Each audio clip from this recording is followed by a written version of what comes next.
Praise the Lord. ஆண்டவருக்கு மகிமை. இந்த காலையில் உங்களை சந்திக்கிறது ரொம்ப சந்தோஷம். இயேசு நாமத்தில் உங்களை வாழ்த்துறேன். வெளிப்படுத்தல் 2ஆம் அதிகாரம் 3வது வசனம். நீ சகித்து கொண்டிருக்கிறதையும் பொறுமையா இருக்கிறதையும் என் நாமத்து நிமித்தம் இளைப்படையாமல் பிரயாசப்பட்டதையும் அறிந்திருக்கிறேன். கர்த்தருக்கு கோடா கோடி ஸ்தோத்திரம். ஆண்டவர் சொல்றாரு, நீ சகித்து கொண்டிருக்கிறத. இந்த இடத்துல ஆண்டவர் விசுவாசிகளாகி நமக்கு என்ன கற்றுக் கொடுக்கிறாருன்னா, சகிச்சுக்கோங்க. சகிப்பு தன்மைக்காக ஜெபம் பண்ணுங்க. வாழ்க்கையில பொறுமையும் சகிப்பு தன்மையும் நமக்கு தேவைப்படுகிறது. சகிப்பு தன்மை சரி, எனக்கு பிடிக்கவே இல்லை, சகிக்கவே மாட்டாங்க, அங்கேதான் சகிப்பு தன்மை தேவைப்படுகிறது. என்னால் சகிக்க முடியலைங்க, இப்படி பேசுறாரு இருந்தாலும், என்ன இந்த மாதிரி பண்றாரு இவர், என்ன இந்த பிஹேவியர், எனக்கு சகிக்கல. ஆண்டவர் சொல்றாரு, சகிப்பு தன்மை. சகித்து கொண்டிருக்குதான் அந்த சபை, எபேசு சபை ஒரு சகிப்பு தன்மை உள்ள ஒரு சபையா ஆண்டவர் பார்வையில் இருக்கு. நம்மளை கூட ஆண்டவர் பார்த்து சொல்லணும், மானே மகளே, நீ ரொம்ப சகிச்சுக்கிடுற, சந்தோஷம். உனக்கு நல்ல சகிப்புத்தன்மை இருக்கு, சந்தோஷம். நல்ல சகிப்புத்தன்மையோட வாழ்றப்பா என்று கர்த்தர் சொல்லுவாரா? விசுவாசிகளே, உங்களை பார்த்து சொல்லுகிறேன், சகிப்புத்தன்மையோடு இருங்க, சகித்து கொள்ளுங்கள் எல்லாவற்றையும். அடுத்தது சொல்றார், பொறுமையா இருக்கிறதையும். ரொம்ப பொறுமையா இருக்கிறப்பா. ஆண்டவரே சொல்றாருங்க ஒரு சபையை பார்த்து, நீங்க ரொம்ப பொறுமையா இருக்கிறீங்க. லேலுயா. பொறுமையா இருக்கிற சபை, பொறுமையா இருக்கிற விசுவாசிங்க ஆசீர்வாதமானவங்க. பொறுமையா இருக்கிறது கொஞ்சம் கஷ்டம்தான், பொறுமையா இருக்கிறது ரொம்ப சிரமம்தான்.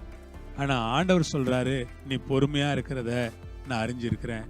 கொஞ்சம் பொறுமையா இருங்க, எல்லா விஷயத்திலையும் எல்லா காரியங்களையும் கொஞ்சம் பொறுமையா இருங்க. பொறுமை ரொம்ப அவசியம். என் நாமத்து நிமித்தம் இளைப்படையாமல் பிரயாசப்பட்டதையும் அறிந்திருக்கிறேன். இந்த விசுவாசிங்க, இந்த சபை எப்படி இருக்குன்னா, ஆண்டவருக்காக இளைப்படையாம ஓடி ஓடி ஓடி பிரயாசப்படுறாங்க. உங்களை பார்த்து நான் சொல்றேன், கர்த்தருக்காக ஓடி ஓடி பிரயாசப்படுங்க. ஊழியத்துக்காக ஓடுங்க.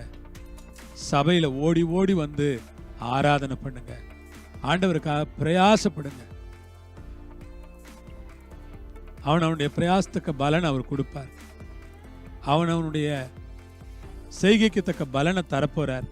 நம்முடைய பிரயாசங்கள், அல்லேலூயா, நம்முடைய பிரயாசம். பிரயாசப்பட்டாரு பவுல் சொல்றார், நான் அதிகமா பிரயாசப்பட்டேன். பாருங்க, அவரே சொல்றார், நான் ரொம்ப பிரயாசப்பட்டேன். இல்ல, ரொம்ப பிரயாசப்படுற ஆட்களை பார்க்கும்போது, எவ்வளோ முயற்சி பண்றாங்க, எவ்வளோ பிரயாசப்படுறாங்க. நம்ம பிள்ளைங்க நல்லா படிக்கணும்னு எவ்வளோ பிரயாசப்படுறோம். எத்தனை டியூஷன் சென்டருக்கு கூப்பிட்டு போகிறோம். நம்ம பிள்ளைங்க எதிர்காலம் நல்லா வரணுங்கிறதுக்காக எவ்வளோ பிரயாசப்படுறோம், எவ்வளோ உழைக்கிறோம், எவ்வளோ அதிகாலையில் எழும்புகிறோம், எவ்வளவு நேரம் அவளுக்காக ஜெபிக்கிறோம், எவ்வளவு அவங்களுக்காக உழைச்சி அவங்களுக்கு நல்ல காரியங்களை கொடுக்கணும்னு நினைக்கிறோம், பிரயாசப்படுறோம்.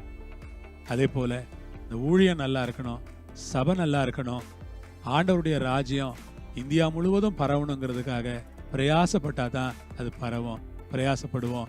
கர்த்தர் உங்களை ஆசீர்வதிப்பார். உங்களுக்காக நான் ஜெபிக்கிறேன். நல்ல ஆண்டவரே, உமக்கு ஸ்தோத்திரம். சகிக்கிறதையும் பொறுமையா இருக்கிறதையும் பிரயாசப்படுறதையும் எங்களுக்கு கற்றுக் கொடுங்க. இதில் எங்களை வளர்ச்சி அடைய பண்ணுங்க.